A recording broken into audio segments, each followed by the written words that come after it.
3 वर्षों के अंदर आपने बदलाव देखा होगा। योजनाओं का लाभ गरीब को मिल रहा है। पिछले 6 वर्षों के दौरान देश के अंदर एक नया परिवर्तन देखने को मिला है। पहले एक परिपाटी बन गई थी। दिल्ली से सरकार अगर पैसा देती थी तो बीच में बिचौलिए और दलाल इतने लग जाते थे कि एक गरीब तक, एक किसान तक, एक नौजवान तक, महिलाओं तक उस योजना का लाभ नहीं पहुंच पाता था। और आज तो प्रधानमंत्री मोदी जी ने ऐसी व्यवस्था कर दी है कि अगर दिल्ली से योजना चलेगी तो सीधे लाभार्थी के खाते में पैसा बन करके जाएगा। लाभार्थी को इधर उधर भटकने की आवश्यकता नहीं पड़ेगी। और आज उसी का परिणाम है। प्रधानमंत्री आवास योजना में उत्तर प्रदेश के अंदर हम 35 लाख लाभार्थियों को एक आवास उपलब्ध कराने में सफल हुए हैं। अनुमान करिए 35 लाख लोगों को एक आवास मिल जाए। 2 करोड़ 61 लाख लाभार्थियों को शौचालय मिल जाए। मैं भी जब आ रहा था, मैं संकीसा बौद्ध स्तूप की तरफ जब जा रहा था, मैं देख रहा था शौचालय बने हुए लोगों के घर के सामने। ये शौचालय केवल शौचालय नहीं है, ये आरोग्यता का भी आधार है और नारी गरिमा का प्रतीक भी है। ये केवल एक शौचालय नहीं है, ये स्वच्छता का आधार भी है, स्वस्थ बनने की प्रेरणा का आधार भी है और साथ साथ नारी गरिमा की रक्षा का भी आधार है। और इसलिए आपने देखा होगा 2 करोड़ 61 लाख लाभार्थियों को प्रदेश के अंदर शौचालय मिलना। और पिछले वर्ष तो प्रधानमंत्री जी ने एक और कार्य किया कि हर ग्राम पंचायत में एक सामुदायिक शौचालय का निर्माण होगा। प्रदेश के अंदर 59,000 ग्राम पंचायतें हैं। हर ग्राम पंचायत में एक सामुदायिक शौचालय का निर्माण कार्य किया जा रहा है और गांव की ही किसी महिला को उसके रख रखाव के साथ जोड़ा जा रहा है। उस महिला को 6,000 रुपए महीने का मानदेय देकर के उसके रख रखाव की जिम्मेदारी दी जा रही है।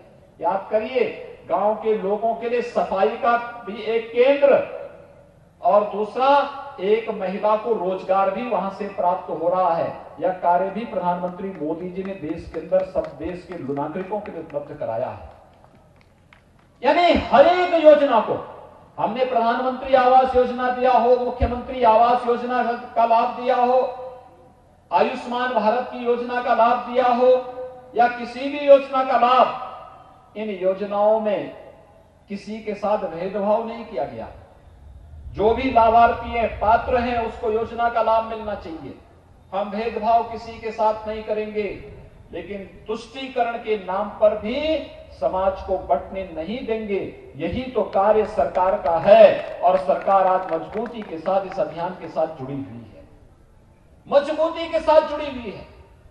क्या किसान हो, क्या नौजवान हो, क्या महिलाएं हो, पहले प्रदेश के अंदर नौकरियां निकलती थी, फर्रुखाबाद के लोग देखते रह जाते थे, कुछ लोग उसका लाभ ले लेते थे, लेकिन आज जब नौकरी निकलती है तो उस नौकरी का लाभ फर्रुखाबाद का नौजवान भी लेता है।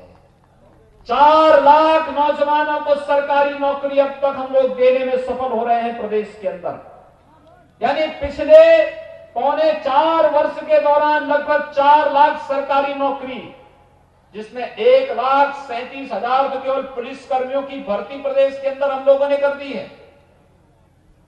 1,10,000 के आसपास शिक्षकों की नियुक्ति प्रदेश के अंदर हुई है। विभिन्न विभागों में नियुक्तियों का क्रम चला है और प्रदेश के अंदर बिना भेदभाव के योजनाओं का लाभ किसानों को प्राप्त प्रदान करने की कार्रवाई, चाहे वह किसानों के फसल ऋण माफी का कार्य रहा हो, चाहे वह प्रदेश के अंदर प्रधानमंत्री फसल बीमा योजना और प्रधानमंत्री किसान सम्मान निधि की योजना का लाभ देने का रहा हो, ये सभी योजनाएं पूरी ईमानदारी के साथ हर एक गरीब को देने का कार्य हुआ है। और आज गरीब, किसान, नौजवान और महिलाएं इन योजनाओं का लाभ लेती हुई दिखाई दे रही है। किसी प्रकार का कोई भेदभाव किसी के साथ नहीं, क्योंकि हमने तो 24 करोड़ प्रदेश की आबादी को एक परिवार माना है।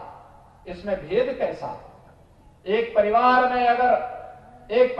में 4 लोगों का परिवार है, अगर आपस में थोड़ी भी मतभेद होता है या भेदभाव होता है, परिवार बन जाता है। 24 करोड़ लोगों के साथ एक समान व्यवहार, लेकिन प्रदेश के अंदर बांटने वाले लोगों को, अव्यवस्था और अराजकता फैलाने वाले लोगों को, भय और आतंक फैलाने वाले लोगों के लिए प्रदेश के अंदर कोई जगह नहीं होगी। इस संकल्प के साथ सरकार आज कार्य कर रही है। भाइयों बहनों, आज उस प्रयास का परिणाम है यह भी वही प्रदेश है। 2017 के पहले लोग घर के बाहर निकलने में डरते थे, बेटियों को स्कूल भेजने में डरते थे, हर जगह भय और आतंक का माहौल होता था। आज एक सामान्य नागरिक निर्भीक होकर के किसी भी समय घर के बाहर भी जा सकता, बेटी और बहनें भी स्कूल जा सकती हैं, अपने सर्विस में जा सकती हैं, बाजार जा सकती हैं, कहीं कोई दिक्कत नहीं। हां, भय और आतंक किसी के अंदर समाया हुआ है तो जो अपराधी थे, माफिया हैं, गैंगस्टर हैं, जिन्होंने समाज को लूटा है, प्रदेश के धन को बंदरबांट करने का प्रयास किया है, वे लोग आज भयभीत हैं। आज गले में तख्ती लटकाए घूम रहे हैं, प्रदेश के अंदर शरण पाने के लिए फरियाद कर रहे हैं। लेकिन आज प्रदेश के अंदर एक संकल्प के साथ सरकारें चल रही हैं।